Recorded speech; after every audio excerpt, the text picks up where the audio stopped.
Hello friends, I am from Lakhani tech institute and हमारी जो आज की क्लास है उसका टॉपिक है स्ट्रक्चर ऑफ एक्सेल।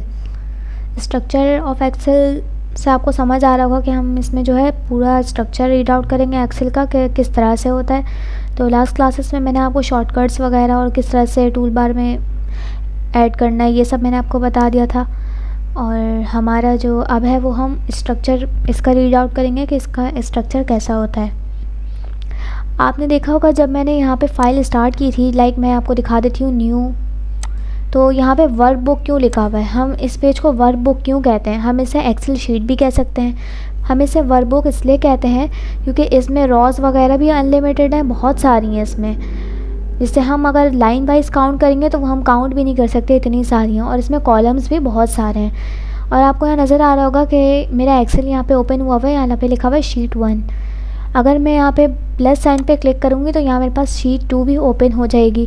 मुझे जितनी भी यहाँ पे शीट्स चाहिए, मैं जितने भी डेटा वगैरह यहाँ पे बनाना चाह रही हूँ, मैं जितनी शीट्स चाहती हूँ मैं प्लस पे क्लिक करूँगी और मैं यहाँ से शीट को ओपन कर लूँगी। मैं अगेन फर्स्ट शीट पे क्लिक करूँगी, देन मैं यहाँ पे आपको लिख के दिखा देती हूँ। जैसे मैंने ZDF लिखा है, सेकेंड पे मैंने जस्ट A टाइप किया है। अब मैं अगेन जब शीट 1 पे जाऊँगी तो मेरे पास वो उसके जो मैंने टेक्स्ट टाइप किया होगा वो मेरे पास एज इट इज़ वैसा ही होगा, जो मैंने शीट 2 में टाइप किया होगा वो एज इट इज़ वैसा ही होगा।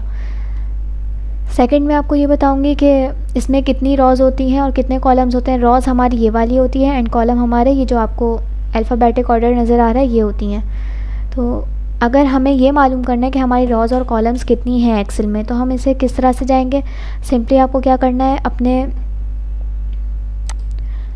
आप अपने कीबोर्ड पे कंट्रोल एंड डाउन की को प्रेस करेंगे तो आप डायरेक्ट इसकी नीचे पे मूव कर जाएंगे। और अगर हमें वापसी 1 पे आना है तो हम अगेन कंट्रोल एंड अप वाली की अगर एरो की यूज़ करेंगे तो हम अगेन 1 पे आ जाएंगे।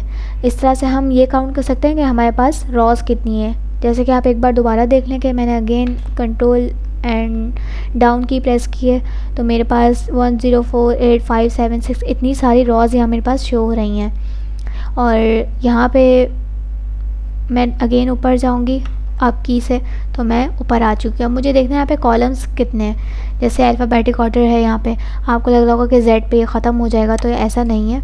Z के बाद अगेन A स्टार्ट होता है। बट मैं आपको एक इसकी शॉर्टकट की बताऊंगी कि अगर आपको कॉलम्स काउंट करने तो मैं अगेन कंट्रोल एंड लेफ़्ट की प्रेस करूँगी तो मैं A से स्टार्ट होंगी। अगर मैं राइट की को प्रेस करूँगी कंट्रोल के साथ तो आपको नज़र आ रहा होगा कि मैं XFD पे आ चुकी हूँ यहाँ पे, यानी मेरी जो कॉलम्स है वो यहाँ पे एंड हो रहे हैं। अब अगेन मुझे अपने A1 पे जाना है तो मुझे इस तरह से ही जाना होगा कि मैं कंट्रोल और लेफ़्ट प्रेस करूँगी तो मैं A1 पे आ जाऊँगी। और इसका एक मेथड ये है कि मैं अगर यहाँ पे सिंपली A1 प्रेस करूँगी तो ये मुझे जो है मेरे सेल पे ले आएगा, यहाँ आपको नज़र आ रहा होगा।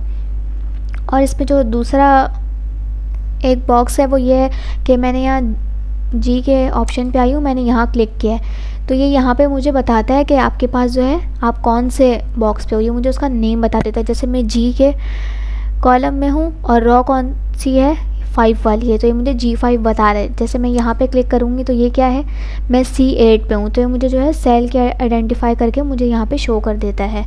तो इस तरह से हमारा एक्सेल वर्कआउट कर सकता है। मैं जितनी चाहूँ शीट्स यहाँ क्रिएट कर सकती हूँ। यहाँ बहुत सारी रॉज और कॉलम्स है, इसलिए हम इसे वर्क बुक कहते हैं, हम इसे शीट नहीं कहते। बाकी जो नेक्स्ट क्लासेस होगी उसमें मैं आपको इसके और ज़्यादा डिटेल्स दूँगी, तब तक आप इसे ट्राई करिएगा। हम नेक्स्ट क्लास में मिलेंगे।